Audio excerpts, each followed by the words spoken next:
exhausted and tired, and then we kind of beat ourselves up why we can't do these behavioral changes or these habits. It's just because we don't have the mental capacity, we're exhausted, we're burnt out. So that's why I'm kind of saying, get rid of the noise as much as you can. Don't overload yourself. So I study the lifestyles, the time, the days of these very, very high-performing people. I looked at Beethoven, Freud, entrepreneurs, etc., etc. The one thing that they all have in common is that these people that we look at, these high performers, we think, oh, they have the superpower, self-discipline ability. Not really. I want to help people also understand that some behaviors that might look destructive on the surface could be reshaped into something that can be constructive. And we can transform what could be a liability into an advantage. I think time management is actually kind of the wrong word, because it actually makes us use time in a way that is not necessarily beneficial for us. It's just doing a little bit, maybe you skip a couple of days, you go back to it. To me, that's a sign of perfection, being able to go back and sort of keep it going. That's magic. So magic to me is believing in something that doesn't yet exist. So with yourself, you see this person that you can be, and that motivates you to go and be that person. You create yourself. But if you can harness that power of being patient, that can really be a superpower and give you this edge because no one else is doing it.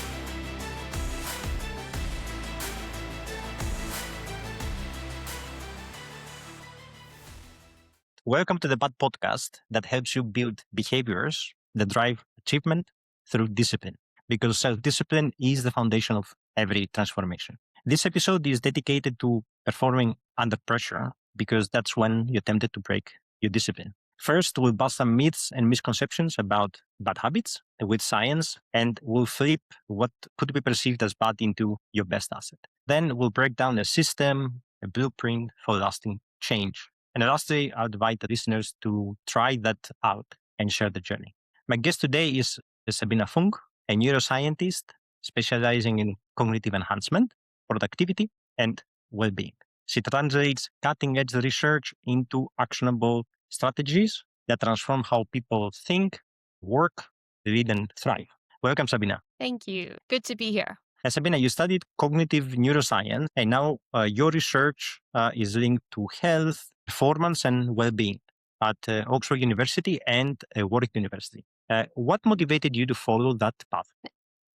It was a bit of a back road, actually. So I started in law, primarily because my family, wanted me to be in a stable, kind of reputable job. But then on the side, I took philosophy, and I really loved philosophy because for the first time, it just made me start to question the way things were, that things didn't have to be the way I was told, that they might be, different to how they appear. So there's this concept called naive realism. I'm not sure if you're aware of it, but basically most of us, we sort of believe what we see out there is how it is, but really reality comes through us. We construct it. And so I got really interested in that idea and the mind. And I really wanted to understand the mind from all different areas, from the inside out, neuroscience, psychology, behavioral science, everything. So I did that. And then what I kept seeing in the research I was looking at is just these patterns that were similar across people, where these small tweaks would just profoundly change their lives. And I thought that was just quite incredible how it kind of changes their reality and their perceptions. And also I've always wanted to better and help people. I've always had that need. And now specifically I focus on time because I think it's fascinating, but also it's largely overlooked, I think, in research in a lot of ways because it's sort of invisible. So I think it can have a profound effect. That's what I'm doing now. Most people are concerned about time management, right? Especially in the corporate world, right? It's all about being productive.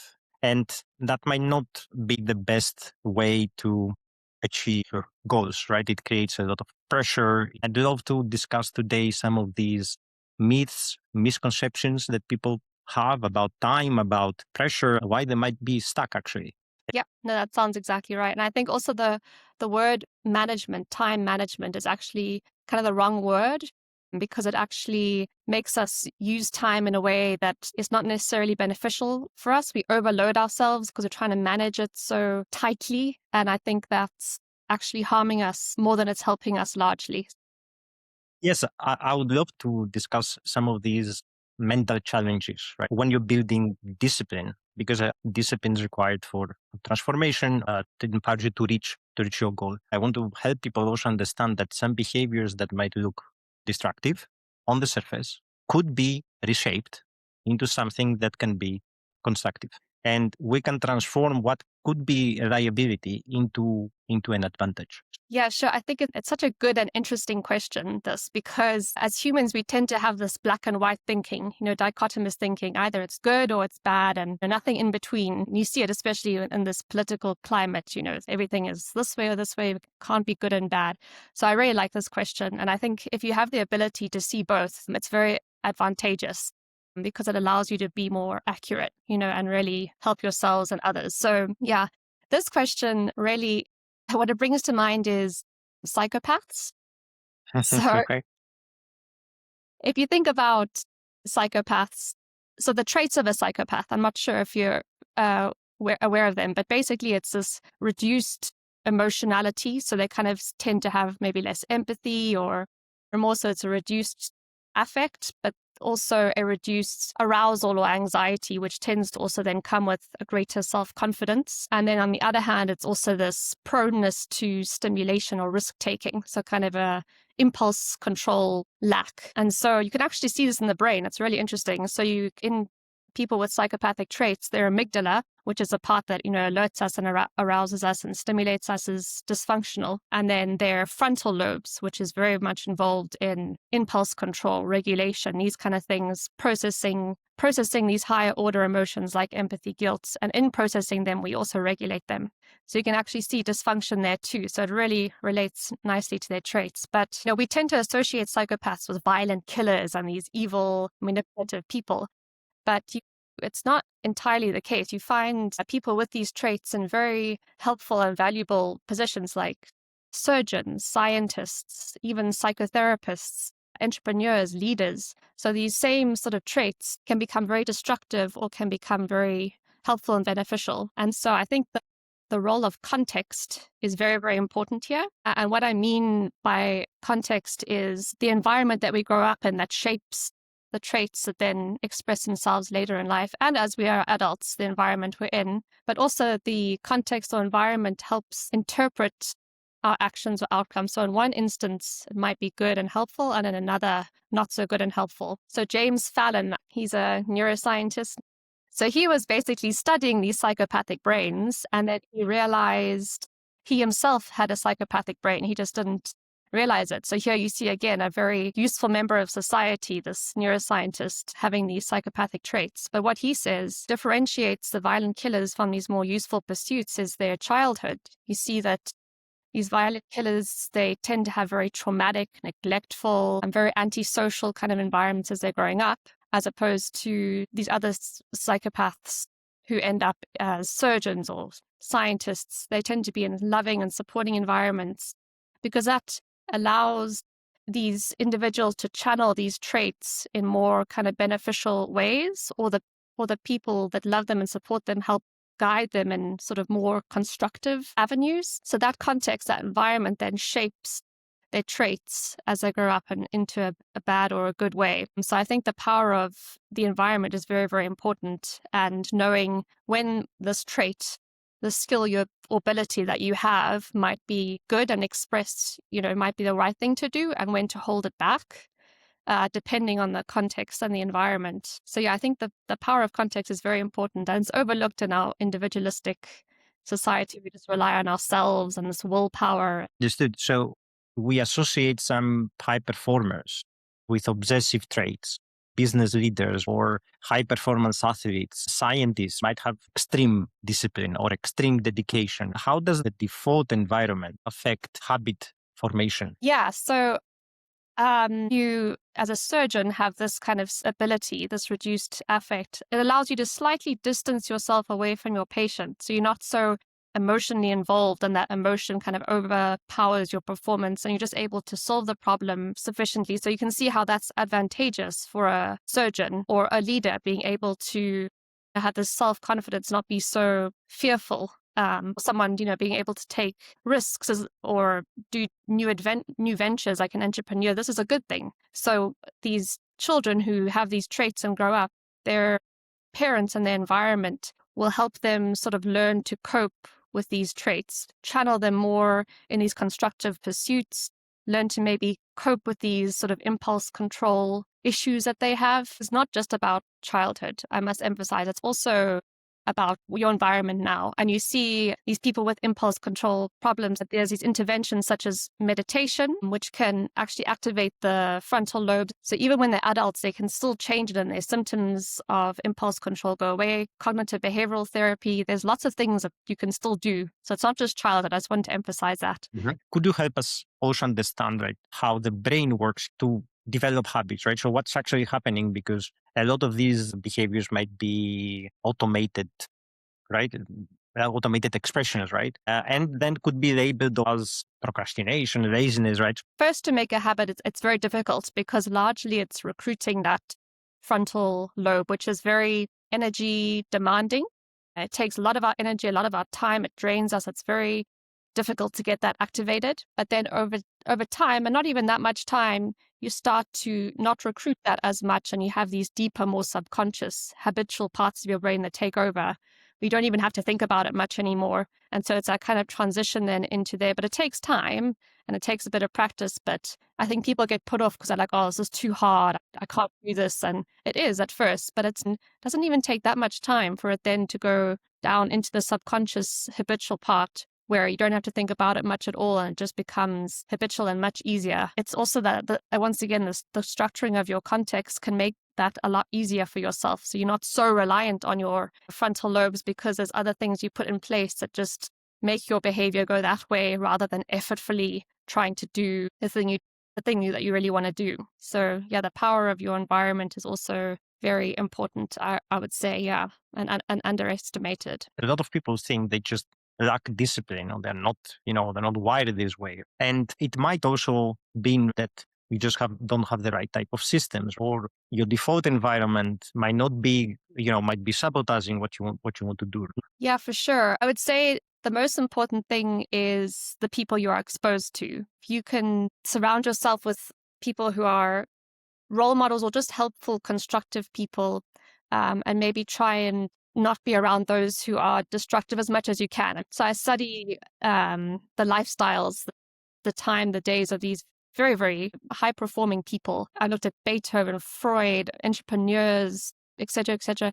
The one thing that they all have in common is they live very sort of streamlined, simple lives. So you see, they only work on their main task, their focus work, for about 3 to 4 hours a day. They might even break that up, maybe an hour here, 3 hours or whatever. The rest of their day is just, it's fluff. It's not anything, they're not working 8, 9, 12, 10 hours. Slight bit of work there. The rest, they're walking in the park, or they're lying in the bath, or they're chatting to friends, etc. Because what that does is it restores that frontal part of our brain that we need for focus. It gives that energy again. And they've realized that the importance of less. I think in our modern times, we take on way too much. We overload ourselves on our time, with this time management, squeezing in every little bit. As soon as you see an hour, they were like, oh, we can just squeeze a little meeting there. We're just overloaded. Our time is way too overloaded. And whereas they've realized the power of less and just doing just that, on a few key areas there that kind of structure their life so that they can work well. But also when they're not working, the brain is actually working a lot. So these other more subconscious parts come to the fore, and they help us solve problems or see things in different ways. When you're doing your chores or you're walking around or whatever, your brain is still very, very active. Even when you're asleep, it's like a firework, it's just completely active.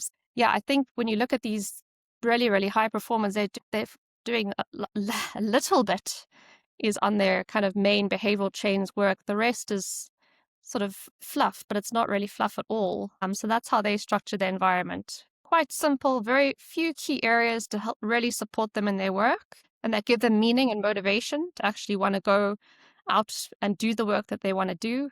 But yeah, very, very simple, very, very little and less. That's the one pattern that I find throughout them all. I totally agree with you, right? Especially today, hustle culture or grind is how many people were brought up, working harder, and people take pride in that. You mentioned how high performers do the opposite. How do they practically cut through that complexity? What type of questions should you ask? Yeah. So I would say at least one or a few things that are very, very meaningful to you that really motivate you to want to live. And then also just a few important things that are good for your health and your performance. So it doesn't even have to be a lot. I think people get put off. So say looking at this a lot, the most helpful things for our well-being performance is the social aspect. So sociality, etc., exercise, diet. Those are kind of maybe the three main ones. And then, something that brings you meaning, maybe your work, your family, etc. So that's just what is meaningful, what are a few things I can do. So what I see is with these high performers too, type A personalities is that they get put off by not having enough time to say do exercise. I can't carve out an hour every day to do exercise, and then they just don't do it at all. But you could just do sort of 10 minutes. It doesn't have to be a lot. Or you can skip a day or whatever. Don't get put off. Just do a little bit. And then maybe when time opens up again, you could do more. Just spend a little bit of time and just try and focus on these few things I can do to make my life better. And then these give me kind of meaning. Only a few things. You can put the rest on a list and you can come to it later. It's not going to go away when you have a bit of capacity or time. But if you give those things the kind of time and effort they need, they're just going to be so much better and fuller and richer than if you're squeezing, everything in. So that's what I would.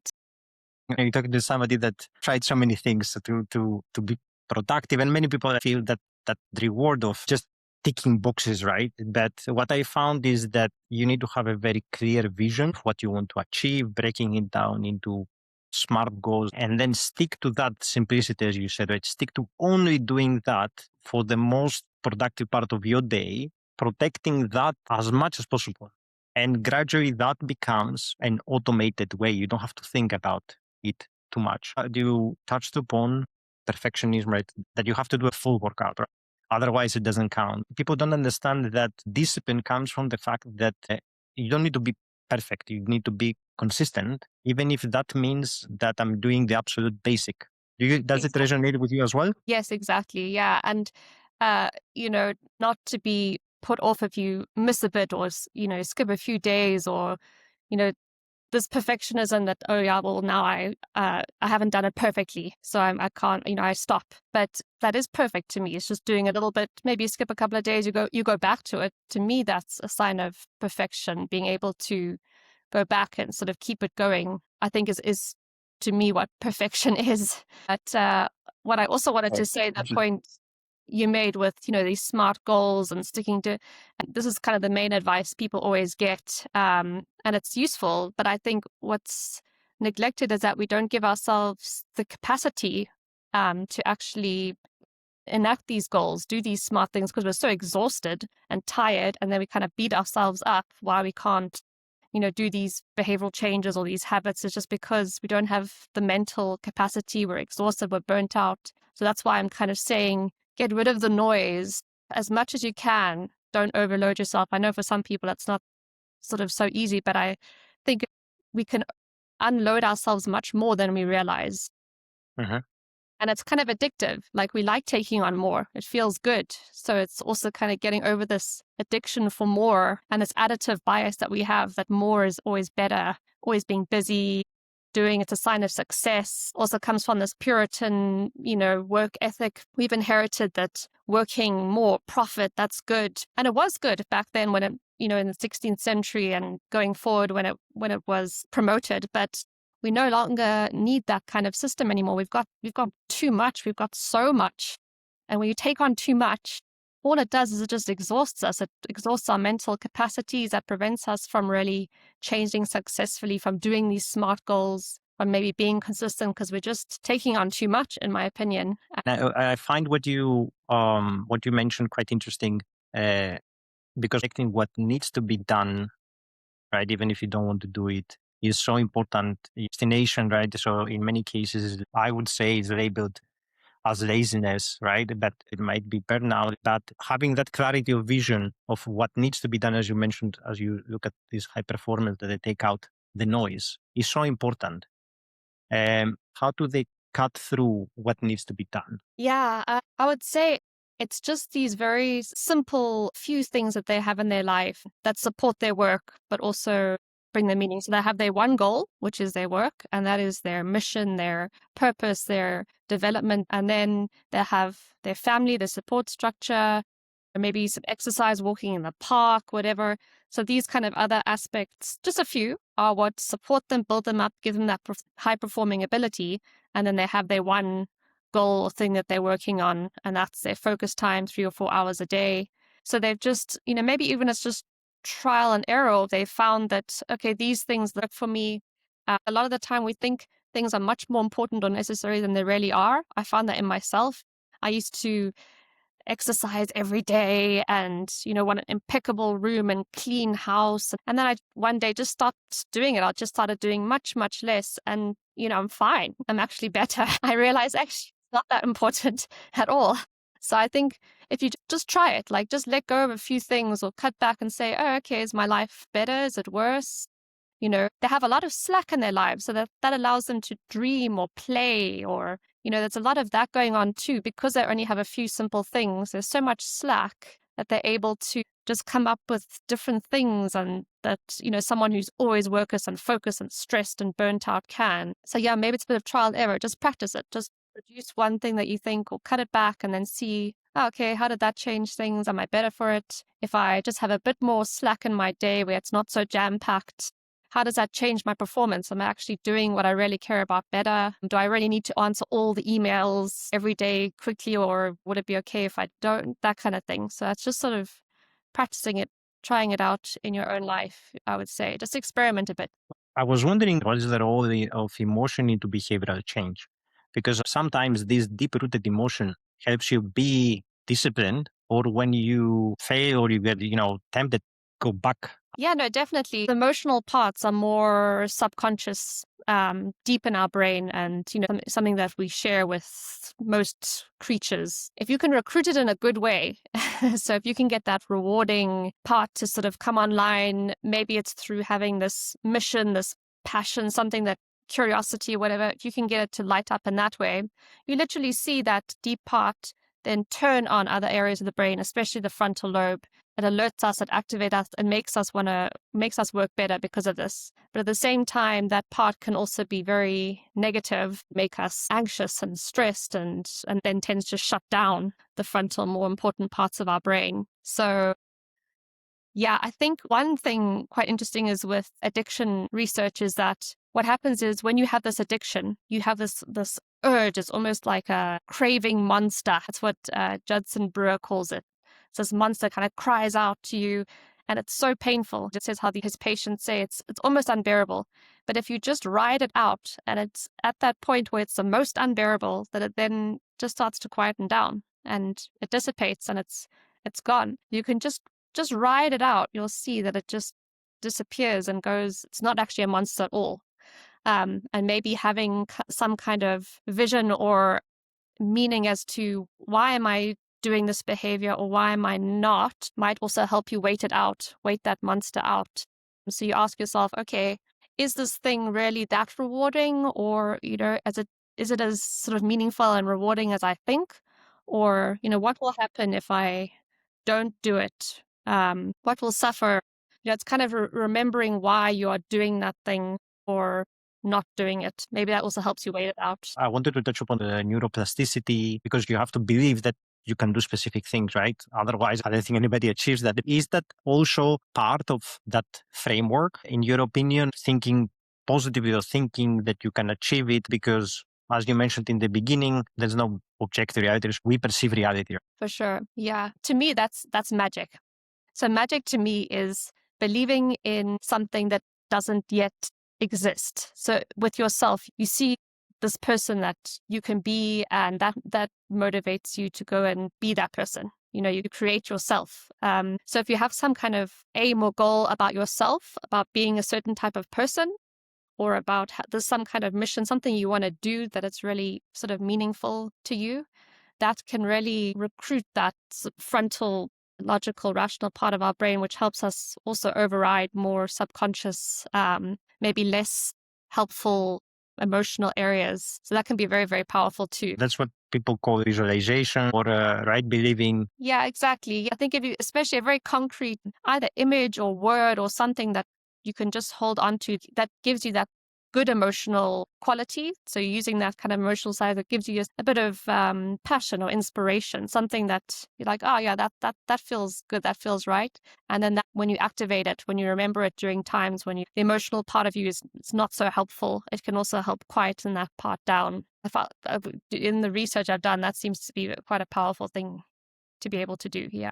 Trying to summarize a blueprint that people can use to build self-discipline and accomplish our goals. If you help me summarize some of these concepts for the audience, right? So in the beginning, we talked a lot about doing less, right? But doing the things that are important to progress your goals. Essentially, is more breaking down that Puritan work ethic and also protecting the environment, as you mentioned as well, finding that nourishing environment or avoiding the distractions. And I would say probably last, what we discussed right now. So always have that belief that it's possible, even if you fail. Would that loop, right? Because I understand that in many cases you fail and then you go back at it and back at it and back at it. Would that create habits and help you progress from where you are? Is that a good summary? Yeah, I think it really is. I say focus on subtraction because I think it's really needed right now because we're just doing too much and it's not necessarily the only way to change your behavior, etc. But because it's so not focused on these days, I think it's really important. Just get rid of a lot and then focus on these few things that are essential to your life that help you and also that give you meaning and motivation. But I think also, the starting small, doing a little bit, I think also the power of patience is also not talked about. Oliver Berkman talks about this, and it's quite an unsexy word because it has associations with passivity or reconciling, lacking power. But in today's day and age where things are fast and things are always happening so quickly and change and it's, hurried and this is not conducive to good quality performance and problem solving. And also it just makes us give up too soon because we're impatient. But if you can harness that power of being patient, giving things the time they need, starting small, just giving yourself a bit of time and slack to think about things, that can really be a superpower and give you this edge because no one else is doing it, So I think if you can just subtract, just sit down a little bit, give yourself a bit of time, do a time audit. Where am I giving myself the most time? How squeezed is my day? What can I get rid of? Even if you just try it out, practice getting rid of one thing a week. Don't have to do it all at once, that's fine. But you can focus on subtraction, these few key areas, one goal, one main thing at a time, put the rest on a list, you'll get there eventually, that's fine. And be patient. Give things the time they need rather than rushing through them and giving up too soon. And then at this goal that you have, I think can be very, very helpful in motivating you forward through difficult times. But I think you'll find just by getting rid of things and having a bit of time and slack, you give yourself the capacity to actually have self-discipline and see things through. These people that we look at, these high performers, we think, oh, they have the superpower, self-discipline ability. Not really. They just have their environments are designed in such a way they've got these habits going that self-discipline just might be a lot easier for them than everyone else, rather than them having the super ability. It's just they've managed to make it, in my opinion, much easier than maybe the rest of us do. That's very interesting. First of all, the goal was to give people a blueprint that they can use, and you summarized it very well. And note on patience, everybody wants things now. That delayed gratification, or like the fact that you have to work through it, it's so difficult to do, especially in modern age where we have everything we want, right? At the age of our fingerprints. It's very difficult to build patience and reward. It's a great segue to finish this up, because you mentioned that people can schedule the day, just the priorities, but using that essentialism, have that patience, right? And you broke down some of these misconceptions or myths that I think are quite important today, of how we glorify hustle work, or we don't over focus on time management where other things are way more important. So I'd love for our listeners to try this out. And in the next episode, I'll try to read some of these and see how this is working for people. As we wrap up, Sabina, do you have any closing words, any thoughts? Yeah, I would say the power of experimentation is powerful, because you see when you start to cut back as much as you can, that the behavior or the performance is so much better. And so that is also quite a motivating force. Like, oh, okay, I said no to all of those things, which is also very empowering. You sort of have this control, which is very satisfying in itself, but then you start to see your life, your performance is just so much better. So that's also motivates you to carry on. So just, try it. With patients, it is very difficult, but if you can, when you want to kind of rush on or you want to take on something else, maybe you just ask yourself, why am I doing this? Is it just because it's sort of addictive more that I have in me, or that I'm fearful of saying no? What will suffer if I take it on? There's always a trade-off. So you take on something else or whatever, but then, what else is going to suffer in my life? Is it really worth it to take that on? So, and then you just ride it out. You ride out that kind of addictive, fearful feeling. Just let that monster roar. It will go away. And I think if you have these images in mind, why am I doing this? Or that concrete kind of mission or purpose in your life, that can also help you push through and get onto the other side. And I think you could just be incredibly powerful if you can do this, because no one else is doing this yet. Yeah, I think just try it out. Just practice, even if it's a few things, you just see, okay, did that work for me? Didn't it? So yeah, that's what I would say. Great. I think that's a great way to finish today. Sabina, thank you again so much for your time and also for sharing the insights for everybody. You're welcome. And thank you for having me on the Bad podcast. It's been fun. Thanks so much. And thanks everyone for listening, and I'll catch you up in the next episode.